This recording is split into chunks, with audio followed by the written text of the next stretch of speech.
Hey everybody, this is Stuart with Wine on the Dime, and this Thursday, Enriquez Wines is the guest for the Pink Society chat on Twitter. All you need to do to play along is to follow the hashtag Pink Society and to respond to any post using that hashtag as well. And the theme is wine and cats, but Taco, obviously, does not want to be part of this video right now, so I'll just let her do her thing. Anyway, so let's take a look at this wine that Enriquez Wines was kind enough to send to me for the chat. This is their 2018 Tempranillo Rosé. It is 14.3% alcohol by volume.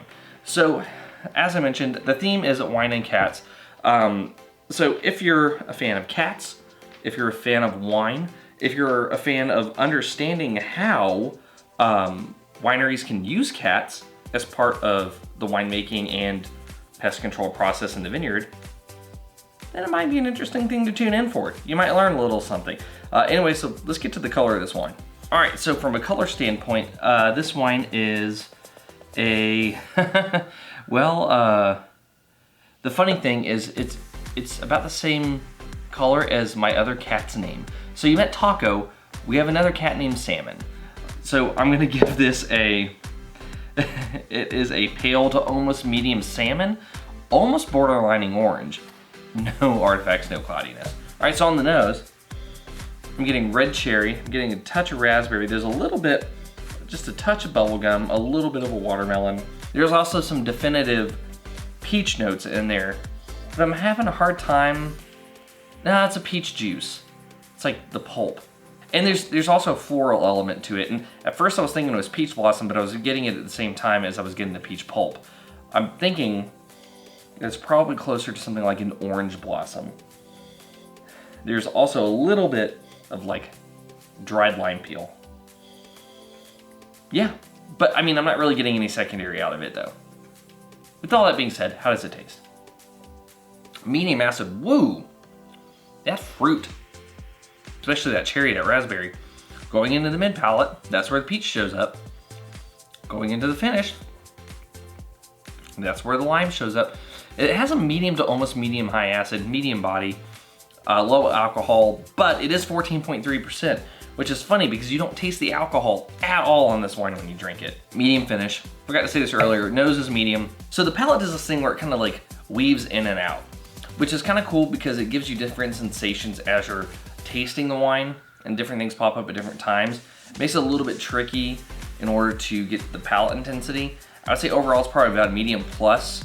If you're looking for specific elements to kind of hang on for maybe longer than a section to a section and a half, and what I mean by that is like approaching the mid palate to finish. If you're looking for stuff to kind of hold on for multiple sections, they weave in and out, so you're not necessarily gonna get that. So I'm gonna say you're medium plus on the palate definitively, but you're not, I can't give you pronounced because you just don't kind of stay across and have that intensity that carries across the entire palate experience. It has this sort of like hint of sweetness, but the wine itself is a dry wine. It's not even off dry, it's just a dry rosé. So there's some palate tricks that are kind of being played here when you have this wine. Anyway, with all that being said, why don't we get to the blick? So from a balance standpoint, yeah, I think you're in balance. Now, with 14.3% ABV on a medium body, this could have been a bad experience if it wasn't well integrated between the body, the alcohol, and the acid.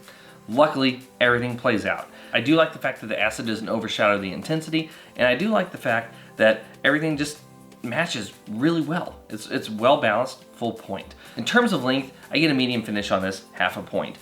Intensity, I'm gonna give you half a point because I have medium on the nose and medium plus on the palate. And in terms of complexity, I'm getting a pretty good amount of primary elements. I'm getting no secondary whatsoever. But because I am getting fruit elements, I'm getting floral elements. So that fruit, I'm getting red fruit, I'm getting citrus, I'm getting a little bit of berry, I'm getting some florality from like the actual kind of orange blossom that I'm detecting. I'll go ahead and give you half a point because there is multiple categories of primary that's being hit. And with the 2018, I wouldn't expect any age, so that's out the window. In the end, I'm gonna go ahead and give you good. I like this wine. So like I said, I think this wine is good. And if you wanna learn more about how wine and cats pair together, then make sure you stop by Twitter this Thursday at 8 p.m. Central and just search for the hashtag Pink Society. If you respond to any tweets, use hashtag Pink Society in the response. Anyway, this has been Stuart with Wine on the Dime. If you liked today's video, please like, subscribe, and comment. Have you had the 2018 Tempranillo Rosé from Enriquez Wines? I'd be interested to know if you have. Leave a comment below, and I'll see you all again soon with another episode from Wine on the Dime.